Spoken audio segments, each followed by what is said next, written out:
"That's where you'll be sleeping tonight," my son Richard said, tossing a threadbare blanket onto the concrete floor of his freezing garage on Christmas Eve. His wife Jessica smirked behind him, whispering loud enough for me to hear. At her age, she should be grateful we're letting her stay at all. My arthritic fingers trembled as I nodded silently, the humiliation burning hotter than any tears I refused to shed.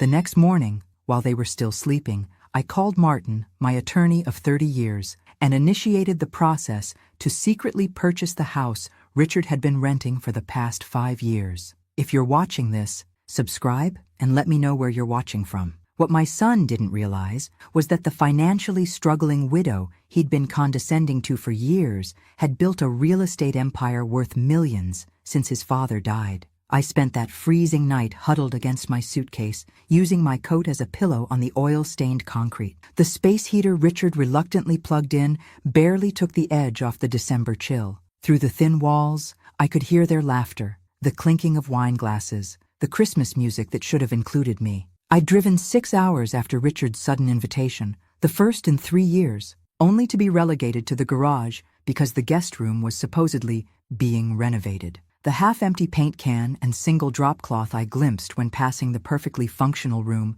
told me all I needed to know about that lie. At 72, I had mastered the art of appearing fragile and dependent. My shoulders hunched forward automatically when Richard entered a room, a posture I'd adopted to prevent his criticisms about me trying to dominate conversations. My voice softened to near whispers around him. My opinions became questions. My needs became apologies. It was a performance I'd perfected after his father died 15 years ago, when Richard's true nature emerged from beneath the shadow of my husband's authority. But this night was different. Something inside me finally snapped. Not just the indignity of the garage floor, but the culmination of 1,000 small humiliations. Richard's recent demand for another loan to cover his son's private school tuition while he and Jessica vacationed in Europe. The canceled dinner plans whenever I visited the city. The way Jessica had accidentally excluded me from Sophie's honors ceremony last spring. The garage was merely the final insult, the visible manifestation of how little they truly valued me.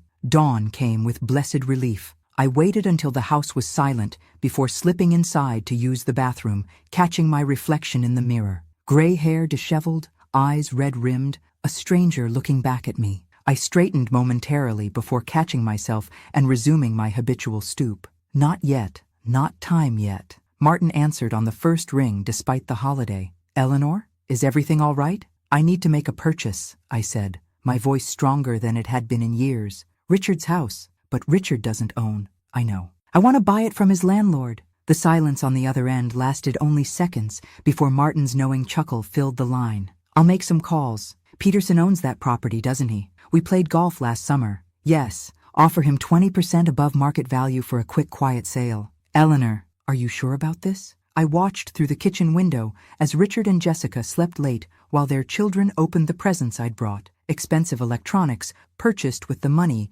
Richard believed I barely scraped by on. "I've never been more certain of anything in my life." "The purchase agreement is ready for your signature," Martin announced 6 weeks later, sliding the property documents across his desk. My fingers, no longer trembling, traced the embossed letterhead as a smile spread across my face. The weight that had pressed upon my shoulders for 15 years lifted slightly, allowing me to sit a little straighter in my chair. "How soon after closing can we deliver the notice?" I asked, surprising myself with the eagerness in my voice. "The closing process will take another 8 weeks, Eleanor. Real estate transactions aren't instantaneous, especially with a property of this value," Martin explained gently. "But once the deed is in your name, we can issue the non-renewal notice immediately. With their lease expiring in 4 months, the timing works in our favor." I nodded, tempering my impatience. "And there's no way Richard can find out during this process?" "Not unless Peterson tells him, which he has no reason to do. He's happy with the above-market offer,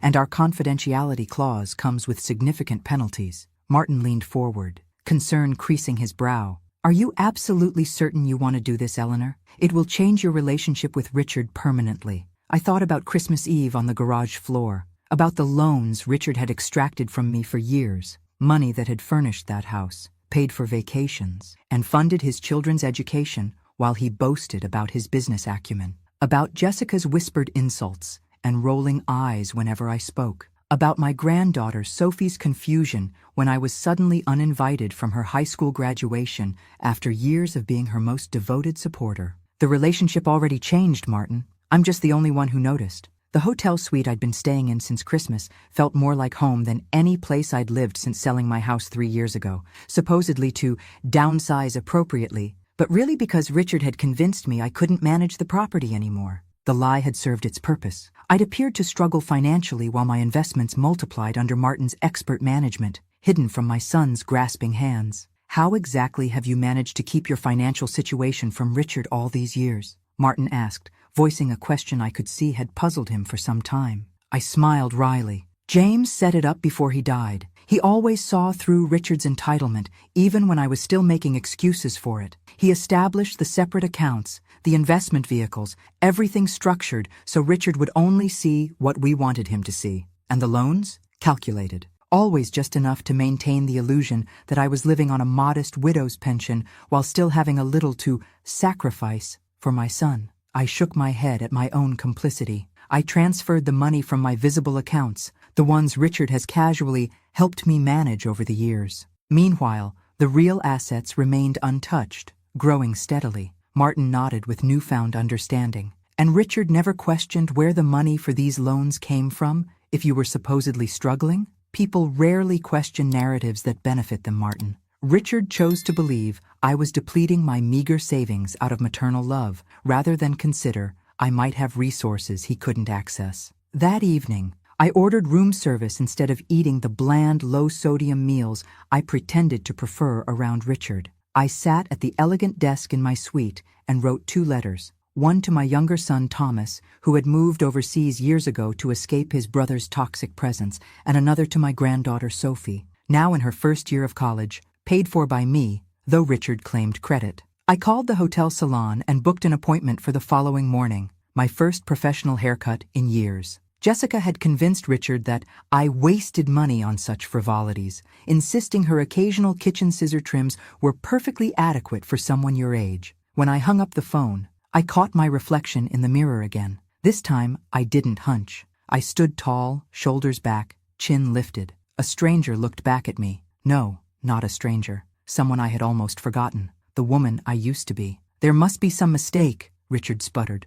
waving the formal notice in my face as I sat calmly at the cafe where I'd invited him for coffee. The property sale had finally closed after 14 weeks of paperwork, inspections, and legal reviews. The moment the deed was officially recorded, Martin had delivered the non-renewal notice to Richard's door. His face had flushed an alarming shade of red the moment he recognized Martin's letterhead. This says, "You're our new landlord, and we have to move out when our lease expires in 2 months. That's impossible." I took a deliberate sip of my latte, full fat, not the skim milk I'd pretended to prefer around him. "It's not a mistake, Richard. I purchased the house from Mr. Peterson last month. But you can't afford..." His voice trailed off as realization dawned. "How long have you been lying to me about your finances?" The cafe's ambient noise faded as I leaned forward. My newly styled silver hair fell in an elegant bob that framed my face, catching the sunlight streaming through the windows. "About as long as you've been lying to me about yours," I replied, my voice steady. "Those business emergencies that required immediate loans? The investments that always mysteriously failed? The renovations to a house you didn't even own?" His mouth opened and closed like a fish gasping for water. "You've been keeping track?" From my purse, I withdrew a small leather-bound notebook and placed it on the table between us. Every penny, every date, every promise to repay. 15 years' worth. Richard's eyes narrowed as his initial shock gave way to calculation. "You're my mother. You wanted to help me. That's what mothers do." "Yes, we do," I agreed, meeting his gaze without flinching. "We help our children grow into responsible, respectful adults. I failed you in that regard, and I'm correcting my mistake. By making us homeless?" His voice rose, drawing glances from nearby tables. "By giving you consequences," I corrected. "You have 2 months to find a new place. The tenant laws are quite clear, and since your lease was already set to expire, there's no legal recourse. But where are we supposed to go on such short notice? The kids are in school. Jessica has her social commitments. You can't just upend our lives because you're suddenly feeling vindictive." "I spoke with an attorney who specializes in tenant rights," I replied calmly. 2 months is the standard notice period when a lease is not being renewed. If anything, I've been more generous than legally required. Richard's face darkened. Dad would be ashamed of you, he hissed, playing his final card. I laughed then, a real laugh that startled both of us. Your father knew exactly who I was. Richard, it's you who never bothered to find out. I stood, dropping cash on the table to cover both our drinks. I'll expect the property vacated by June 15th.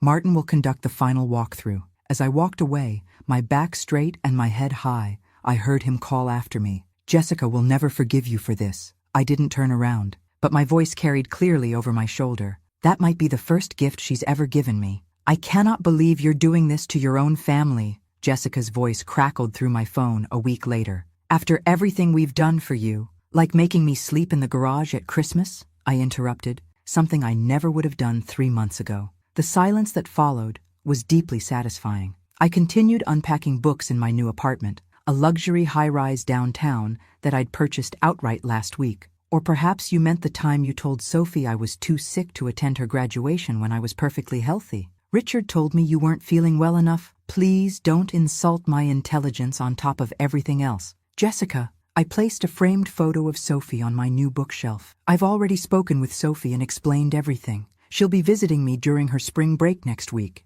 What do you mean you've explained everything? Jessica's voice held a note of panic. The truth, Jessica, about who's really been paying her tuition all these years. About the graduation. About Christmas Eve. How would she even know about the tuition? Richard set up all those payments through his account. I smiled, though Jessica couldn't see it. Sophie is a bright young woman who became curious after receiving an automated email from the university's financial system. It seems when Richard changed the payment method last semester to make it appear the funds were coming from him, he forgot to update the notification settings. Sophie received a confirmation that showed the previous direct deposits from my account dating back to her freshman year. Another long silence. Then, what exactly are you hoping to accomplish with all this? This vindictiveness? I sat on my plush new sofa, admiring the view of the city through floor-to-ceiling windows. I'm reclaiming my life. The fact that it inconveniences yours is merely a bonus. We'll fight this, she threatened. We'll get a lawyer. I welcome it, I replied calmly. Discovery would be fascinating. All those joint accounts where my loans mysteriously appeared, the financial documents Richard had me sign when my arthritis was at its worst and I couldn't read the fine print, the power of attorney forms he's been trying to get me to sign for years. The sharp intake of breath told me I'd hit my mark. You've changed, she accused. No, Jessica, I've remembered. There's a difference. I ended the call and returned to my unpacking. That evening, I met Martin for dinner at an upscale restaurant I'd never have dared visit when maintaining my facade of genteel poverty. Over aged scotch, another preference I'd hidden, we discussed my next steps. The renovations to the house can begin as soon as they vacate, Martin confirmed. I've already contacted the designer you recommended, and the initial paperwork for the foundation concept is being drafted, though you should know that establishing a formal nonprofit will take at least 6 to 8 months for IRS approval, and probably a full year before it's fully operational. That's fine, I nodded. We can use the time to develop the programs properly. I want this to be more than just revenge, Martin. I want to create something meaningful. And the audit of Richard's business? Martin's expression turned grave. You found something. I did. After you mentioned your concerns about his company's financial statements, I had my colleague Sarah, she specializes in forensic accounting, take a discreet look. He's been using your investments as collateral for loans. If he doesn't find new funding within 90 days, he'll face bankruptcy. Instead of the guilt I might have felt before, I experienced only clarity. He'll come asking for money again, without doubt, and I'll refuse, also without doubt. Martin smiled, raising his glass in a toast. To reclamation. I clinked my glass against his. To consequences. Later that night, I received a text from Sophie confirming her visit. The genuine excitement in her message warmed me in ways Richard's manipulations had made me forget was possible. I fell asleep without needing the sleeping pills Richard had insisted were necessary for women your age. Another small freedom reclaimed. Grandma, you look amazing, Sophie exclaimed, embracing me in the lobby of my apartment building. Her genuine surprise made me realize how dramatically I'd transformed in the 3 months since Christmas. My new hairstyle, tailored clothes, and, most significantly, upright posture presented a woman even I was still getting to know. Thank you, darling, So do you. I held her at arm's length, noting the shadows under her eyes and slight weight loss, though I suspect we both have stories to tell. Over lunch in my apartment, Sophie's story poured out. The tension at home since my betrayal, Richard's increasingly desperate business maneuvers, Jessica's social withdrawal as friends discovered their financial facade was crumbling. Dad keeps saying you've lost your mind, that we need to protect you from yourself. Sophie's fingers nervously shredded her napkin. He and Mom have been meeting with lawyers about something called conservatorship. I nodded, unsurprised. Martin warned me they might try something like that. That's why I've already undergone comprehensive cognitive and psychological evaluations. I reached for a folder on my coffee table and handed it to her. 3 separate specialists have certified that I'm completely competent. Sophie's relief was palpable. I knew you weren't crazy. I just couldn't understand why you suddenly changed so much. Not changed, Sophie. Revealed. I took her hands in mine. Your grandfather protected me from your father's nature while he was alive. After he died, I chose to protect myself by becoming invisible, the doddering old woman Richard could control and dismiss. But why? You're so strong. Because I was afraid of losing you, I admitted, vulnerability seeping into my voice for the first time in our conversation. Richard made it clear that my relationship with you depended on my compliance. Sophie's eyes widened. The missed birthdays, the canceled visits, all Richard's orchestration. Yes, her face hardened in a way that reminded me painfully of her father. What are you going to do about their conservatorship plans? I smiled. I've already done it. As of yesterday, your Uncle Thomas has medical power of attorney should I become incapacitated, and Martin has financial power of attorney, with Thomas as backup. Dad will be furious. Dad will be irrelevant, I corrected gently. Now, there's something else you should know. I've updated my will and estate plan. Sophie shook her head. I don't care about money, Grandma. I know you don't, darling, but you should understand what's happening. I withdrew another folder from my desk. The new will includes what I'm calling a behavioral adjustment clause. For each documented instance of disrespect, manipulation, or financial exploitation, Richard's share of the inheritance decreases according to a specific formula. Sophie's eyes widened. Can you really do that? It's completely legal, I assured her. Martin had it reviewed by 2 estate specialists. Your father can contest it after I'm gone, of course, but the documentation we've assembled would make that an uphill battle. Does Dad know about this? Not yet, but he will. I closed the folder. Now, enough about that. Tell me about your classes. As Sophie described her studies, I noticed her animation returning. By the time she left that evening, her shoulders had straightened too, a small mirror of my own transformation. She hugged me fiercely at the door. I'm so proud of you, Grandma. Those words, from that beloved face, were worth every moment of the past 15 years. The following morning, Richard appeared unannounced at my apartment, his usual polished appearance noticeably frayed. Whatever you told Sophie, she's not answering our calls, he accused without preamble. I stepped aside to let him enter, noting how he automatically examined my apartment, assessing its value. I told her the truth, Richard. Something you might try sometime. This vendetta has gone far enough, he snapped. The business is suffering because I'm dealing with your crisis. My awakening is not a crisis, I corrected, gesturing for him to sit. When he remained standing, I shrugged and took a seat myself. And your business is suffering because you've mismanaged funds for years. His face paled. What do you know about my business? Everything. The audit was quite thorough. For the first time since I'd known him, Richard seemed genuinely afraid. Good. Mrs. Winters, the renovations look absolutely magnificent, the interior designer gushed as we walked through the transformed house, Richard's former home. Now mine in truth as well as title. The 2 months had passed, and despite legal threats and one drunken late-night banging on my apartment door,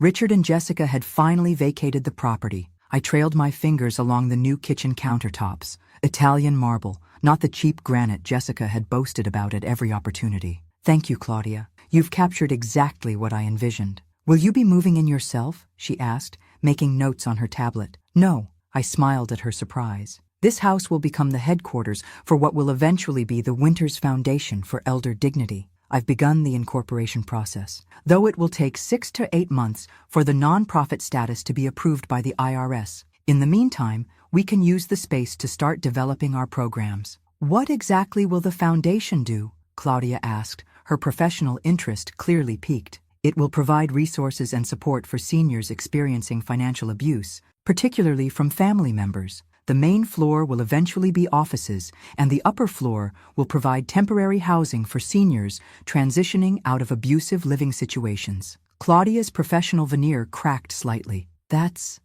wonderful. My own grandmother suffered financial abuse from my uncle for years before anyone realized. It's more common than people think, I replied, moving to the large front windows. From here, I could see the garden where Sophie had played as a child, where Richard had hosted barbecues for business associates while I washed dishes in the kitchen. The doorbell interrupted my thoughts. That would be Martin with the incorporation paperwork, I told Claudia. Would you excuse me? But when I opened the door, I found Jessica standing on the porch, noticeably thinner and less polished than I remembered. Her eyes widened as she took in my appearance, the elegant linen dress, the subtle makeup, the straight posture that made me seem taller than she recalled. Eleanor, she said stiffly, I need to speak with you. I hesitated only briefly before stepping back to allow her entry. Her sharp intake of breath as she saw the renovated interior gave me a satisfaction I didn't try to hide. You've been busy, she observed, trailing her hand along the wall where her cherished family portraits had once hung, now replaced by serene landscapes. Indeed, I led her to the living room, now furnished with comfortable but elegant seating, arranged in a conversational circle rather than all facing the massive television Richard had insisted was the room's natural focal point. Jessica remained standing, clutching her designer handbag like a shield. Richard doesn't know I'm here. I gathered as much. She took a deep breath. I need to ask, what will it take to end this? Name your price. I laughed softly. Jessica, you still don't understand. This isn't a negotiation. It's a consequence. People are talking, she hissed. Our friends, our club members. Everyone knows Richard's business is struggling, that we had to downsize to that awful apartment, that Sophie barely speaks to us, and you blame me for those consequences, rather than the actions that led to them. I shook my head. That's why this needed to happen. You're enjoying this? She accused. I considered her words carefully before answering. Yes, I admitted finally. I am enjoying my freedom, my reclaimed dignity, and the ability to use my resources as I choose. If that includes watching you and Richard experience the natural results of your choices, then yes, I'm enjoying that too. Jessica's carefully maintained facade cracked. You've destroyed our lives out of spite. No, Jessica. I simply stopped enabling the destruction of mine. I stood, signaling the end of our conversation. Now, unless you're here to volunteer for the foundation, I have work to do. As she stormed out, I noticed Claudia watching from the hallway with unconcealed admiration. Mrs. Winters, forgive me for eavesdropping, but that was magnificent. For the first time in decades, I felt the full power of my own smile. Thank you, Claudia. It rather was, wasn't it? The incorporation papers are officially filed, Martin announced, sliding the documents across the conference table in what had once been Richard's dining room. 8 months had passed since I'd reclaimed the house, and the groundwork for the Winters Foundation for Elder Dignity was steadily progressing. The IRS review for nonprofit status typically takes another 4 to 6 months, but we can begin limited operations in the meantime. Excellent news, I replied, scanning the legal language that would eventually allow us to help others who had experienced what I had. And the website development? On schedule. They'll need final approval on content next month, but the structure is in place. There's something else you should know, Martin added, his expression carefully neutral. Richard's business filed for bankruptcy protection yesterday. I set down the paperwork, absorbing this information. I see. He's telling people you sabotaged him. Of course he is. I smiled wryly. Heaven forbid he accept responsibility for leveraging non-existent assets. Martin studied me carefully. Are you all right? Surprisingly, yes. And I was. The guilt I might have felt even 3 months ago was notably absent. Has he approached you about accessing his trust fund early? Last week, I reminded him of the conditions his father set. He can't touch the principal until he's 60, unless it's for education or medical emergencies. I nodded, remembering my husband's foresight. James had recognized Richard's financial irresponsibility long before I had admitted it to myself. And Sophie? Her separate trust remains secure and untouched. Thomas is the trustee now, as you arranged. Good. I gathered the foundation papers, ready to move on. Let's continue our planning for the pilot programs. I'd like to have something in place even before the official nonprofit status is approved. That evening, as I reviewed potential program structures, my phone rang with Thomas's overseas number. My younger son had been supportive, but cautious about my transformation. worried from afar that it might be some kind of delayed grief response rather than a genuine reclamation. "Mom, I just saw the Foundation website preview. It's incredible," he said by way of greeting. "Thank you, darling. I'm rather proud of it myself. Richard called me," he continued, his tone shifting. "He's not well." I sat at my vanity, meeting my own eyes in the mirror as I held the phone. Define not well. Drinking too much. Blaming everyone but himself. Jessica's left him. Did you know? No, I didn't. This genuinely surprised me. Jessica had always seemed so committed to the lifestyle Richard provided. When? Last week, apparently. She's moved in with her sister in Phoenix. I processed this information, searching for the sympathy I should probably feel. It existed, but distantly, like looking at a sad scene in a film rather than experiencing it personally. "Has he asked you for money yet?" Thomas's bitter laugh answered before his words did. Within the first 3 minutes of the call, I refused. Good. Pride in my younger son's boundaries warmed my voice. "Mom," Thomas said hesitantly, "I'm thinking of coming home for a visit. To see you, the foundation, everything you've built." Tears sprang unexpectedly to my eyes. "I'd like that very much. And if Richard reaches out to you?" Thomas trailed off. I straightened my shoulders, meeting my reflection's steady gaze. "If Richard reaches out, he'll find I'm no longer the mother he could manipulate, but I am still his mother, for whatever that's worth to him now." After we hung up, I returned to my planning documents, noting with satisfaction how the Foundation's vision, still months from full implementation, was already beginning to take tangible form. My new will with its behavioral adjustment clause remained securely filed with Martin, a silent reminder that consequences could extend even beyond my lifetime. The woman in the mirror nodded approvingly at my choices, both sartorial and existential. She and I were finally becoming the same person again. "You can't just ignore me forever, Mother." Richard's voice slurred slightly as he confronted me outside the house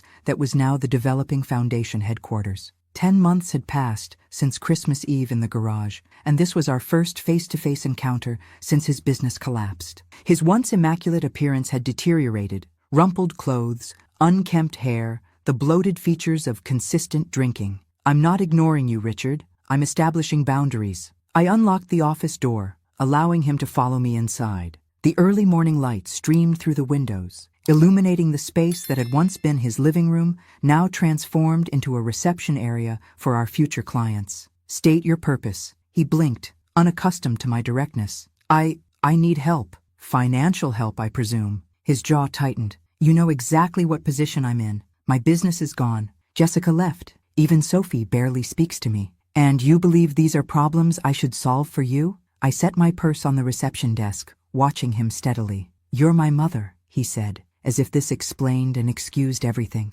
"Yes, I am. Which is why I'm going to offer you something more valuable than money." I gestured to the chairs in the waiting area. "Please, sit." Suspicion clouded his features, but desperation won out. He sat, and I took the chair opposite him rather than retreating behind the authority of a desk. "I'm offering you redemption, Richard, not rescue. There's a difference." "What the hell does that mean?" His voice rose in frustration. "It means I'll help you rebuild your life, but not your illusions." I held his gaze without flinching. "You can work here at the Foundation, starting at the bottom. Minimum wage, answering phones, making coffee, filing paperwork. You'll attend therapy twice weekly. You'll enroll in financial literacy classes. You'll earn back trust and self-respect through consistent effort." He stared at me, incredulous. "You expect me to be your servant?" "I expect you to be accountable, for perhaps the first time in your adult life." Richard leaped to his feet, anger displacing his initial supplication. "This is your idea of maternal love? Public humiliation?"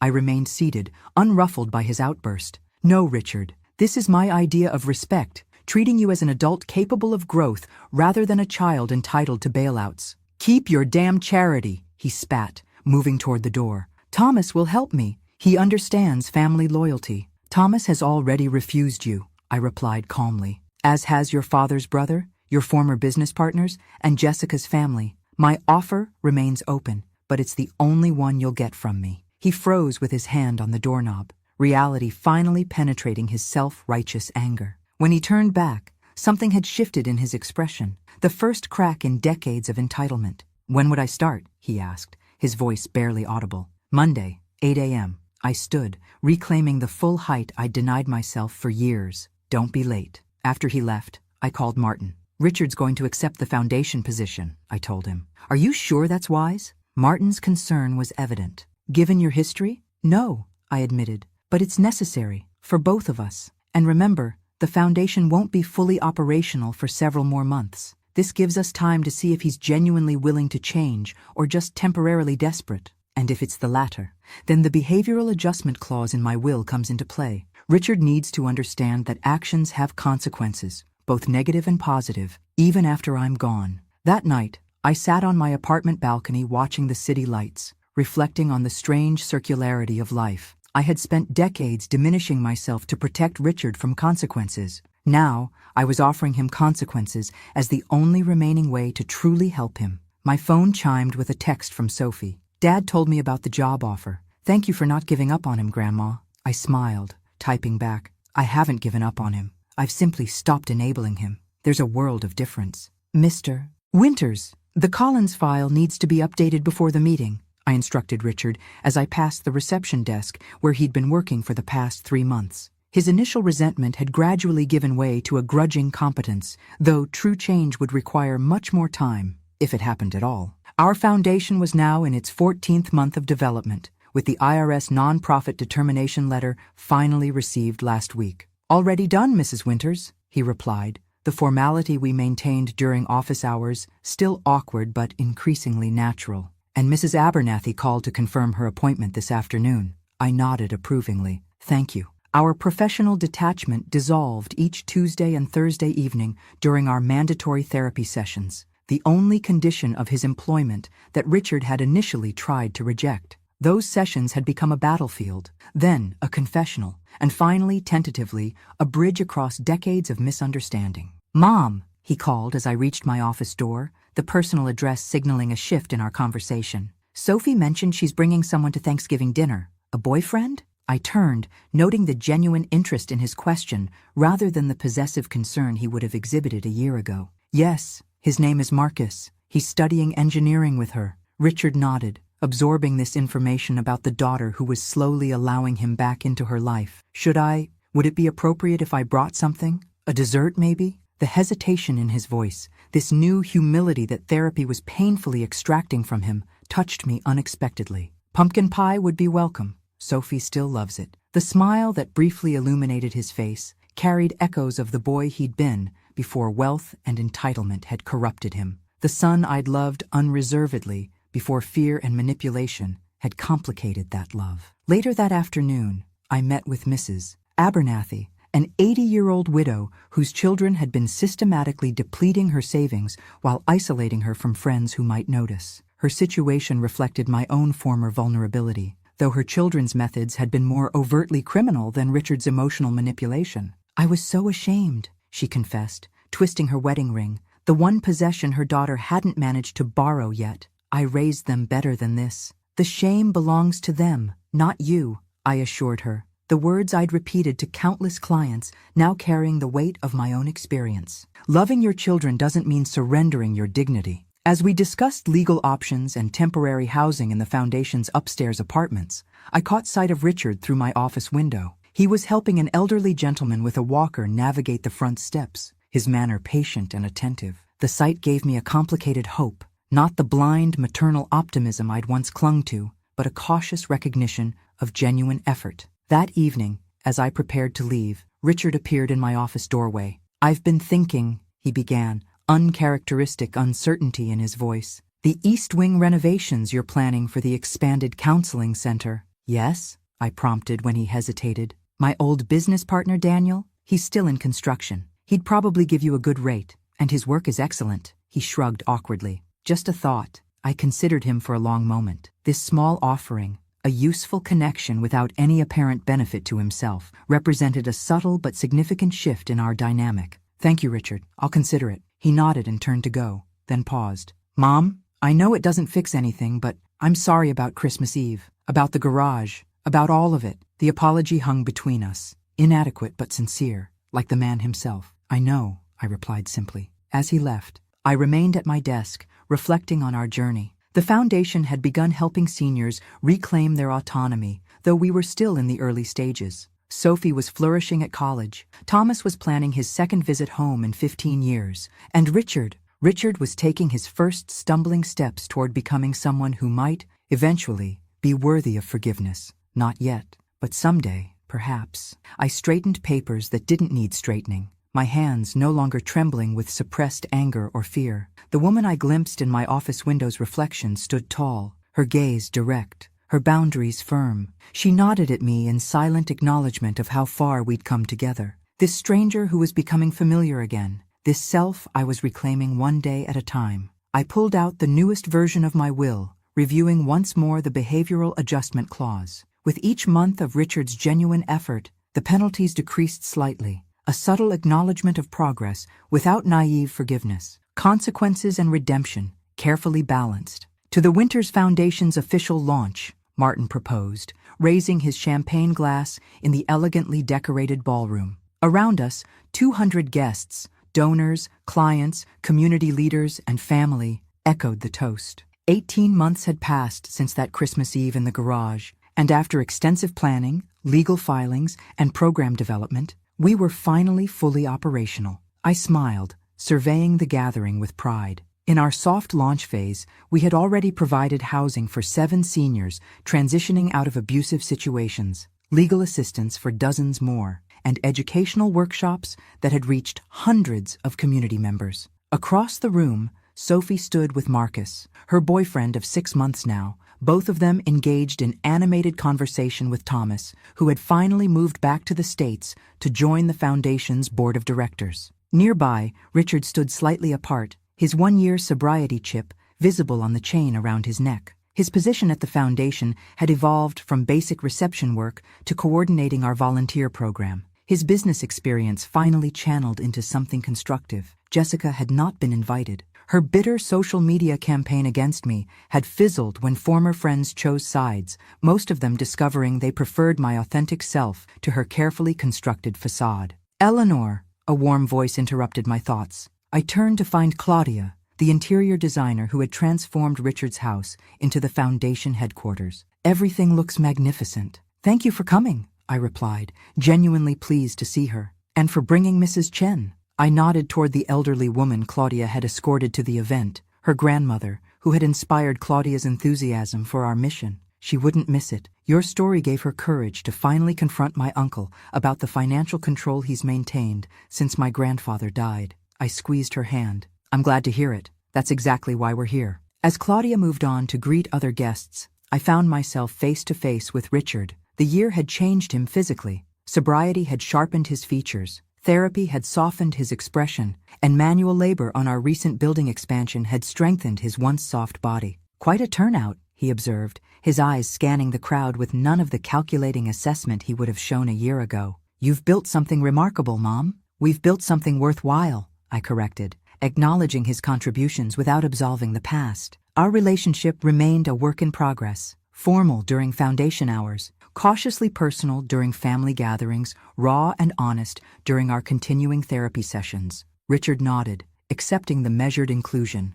"Sophie told me she's bringing Marcus home for Christmas." "Yes, it's getting serious between them." I watched my granddaughter across the room, her happiness a balm for all the difficult months. Will you be joining us for Christmas Eve?" Richard asked, the question revealing both how far we'd come and how much remained unresolved. I met his gaze directly. "No, Richard, I don't think I'm ready for that yet." He accepted this boundary with a nod, disappointment evident, but no manipulation attempted. "I understand. Perhaps New Year's Day lunch instead?" "Perhaps," I allowed, neither committing nor refusing. Our conversation was interrupted by the event coordinator signaling it was time for my speech. As I moved toward the podium, my posture straight and confident, I felt the weight of all the eyes upon me, supportive, curious, assessing. A year ago, such attention would have terrified me into hunched invisibility. Now I welcomed it. "Good evening," I began, my voice carrying clearly through the room without hesitation.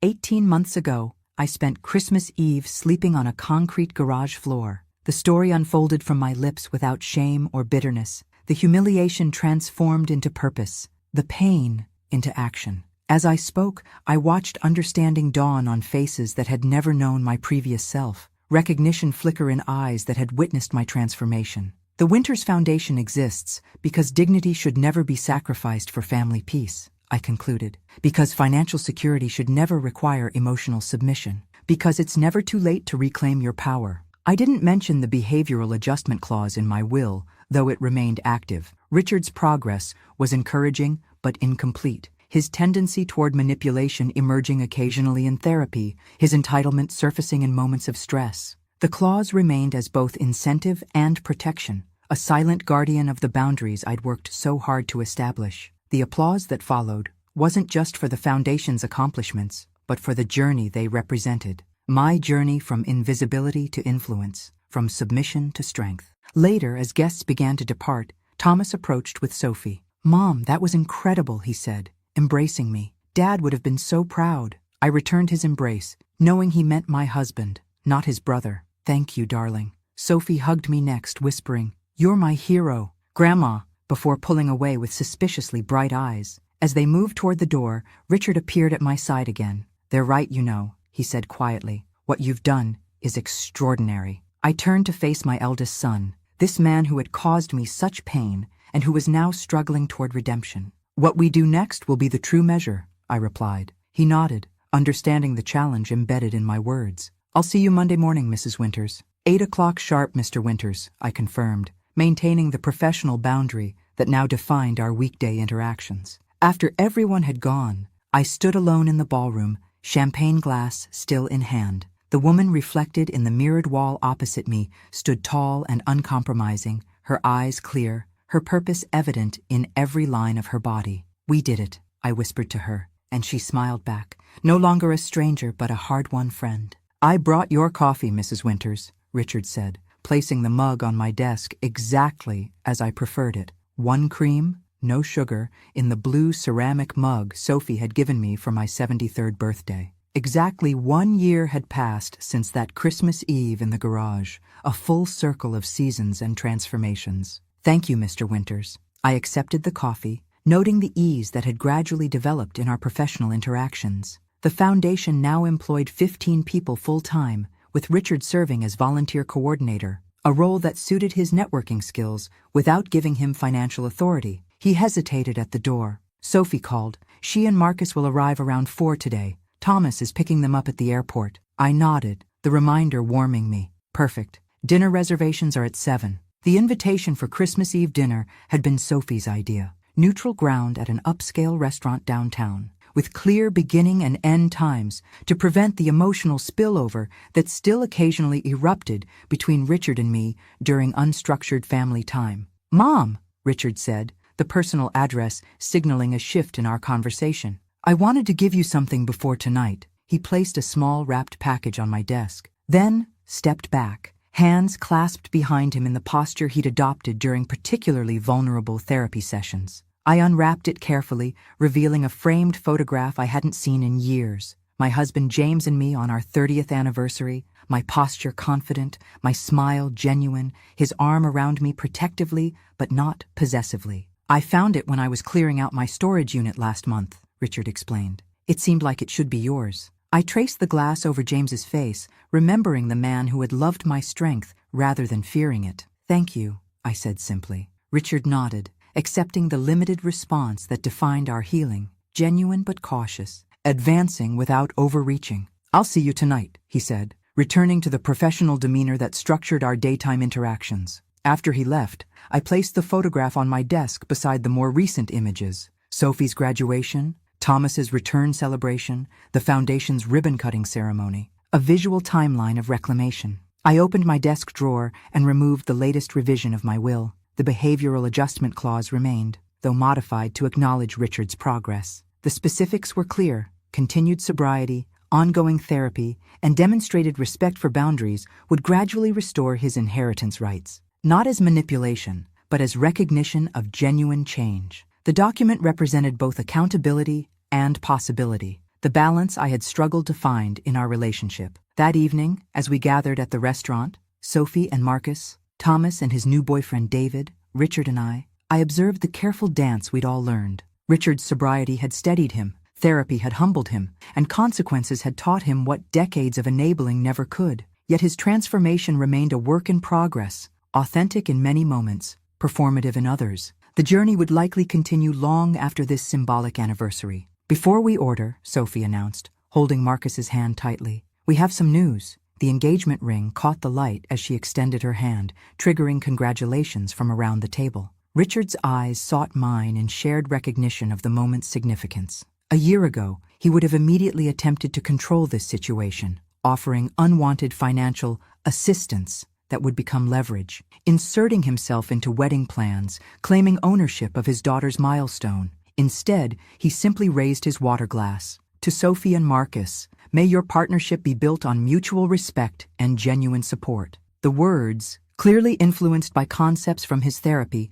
carried the weight of hard-won wisdom. I raised my own glass, adding, and to boundaries that protect rather than divide. Sophie's eyes glistened with tears as she recognized the growth this exchange represented. Thank you, she said, looking between her father and me. That means everything. Later, as dessert arrived, Richard quietly asked, will you be attending the Christmas morning gathering at Thomas's tomorrow? Yes, I confirmed. Sophie mentioned you'll be there as well. He nodded. If that's comfortable for you. It is, I said, realizing with mild surprise that I meant it. The rage that had fueled my initial transformation had gradually refined itself into something more sustainable. Not forgiveness exactly, but a clear-eyed acceptance of what was, what had been, and what might yet be. After dinner, as we prepared to part ways in the restaurant parking lot, Richard approached me one last time. I know I can never fully make amends, he said quietly, the Christmas lights reflecting in his eyes. But I want you to know I see you now. The real you.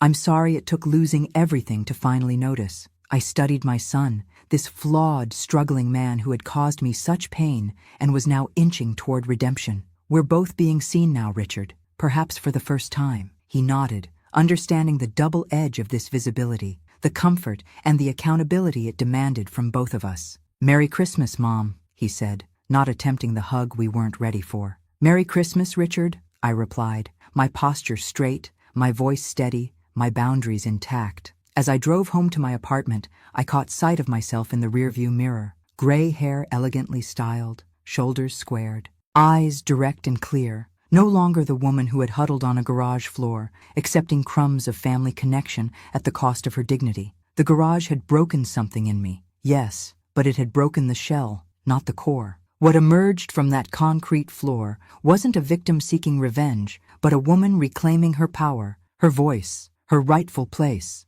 The Christmas lights blurred slightly as I smiled at my reflection. This familiar stranger who had always been waiting, patient and strong, for me to remember her name.